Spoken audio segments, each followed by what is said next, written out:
Hello everyone, in this video I'll show you how to fix No More Room in Hell 2, crashing, not launching, and also black screen. Just before we do begin with this video though, make sure to like the video, subscribe to the channel with all notifications on, and if you do have any questions during the video, don't forget to comment down in the comment section down below and I'll happily answer them for you. So without any further ado, let's get straight to the video. First things first, open up your Steam right over here, click Library, right click on your game, Properties, on the left panel, click Install Files, and then click on Verify Integrity of Game Files. So basically, what it's going to do is going to fix any missing files or any corrupted files that might be causing the crashes, not launching, and even block screen.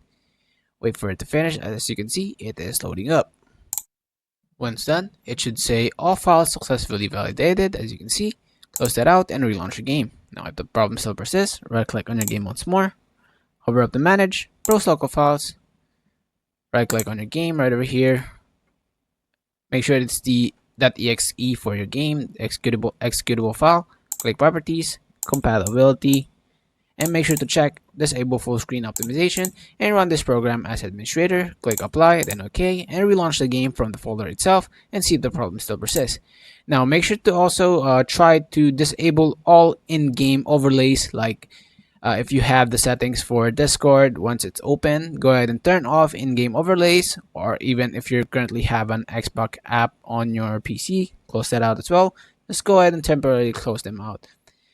Now, the last thing is basically updating your GPU's driver. Click on your tray right over here, right click on NVIDIA settings, NVIDIA app, wait for the window to pop up, click drivers right over here, and then download the latest available GPU driver for you. Go ahead and click download, it should be right over here, and then do the installation process once the download is done.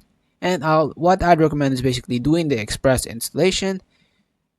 Once done, close it out, restart your PC, and everything should be working fine. I hope you guys find this video helpful. If it did, please leave a like, subscribe to the channel. Have a great rest of your day. Peace.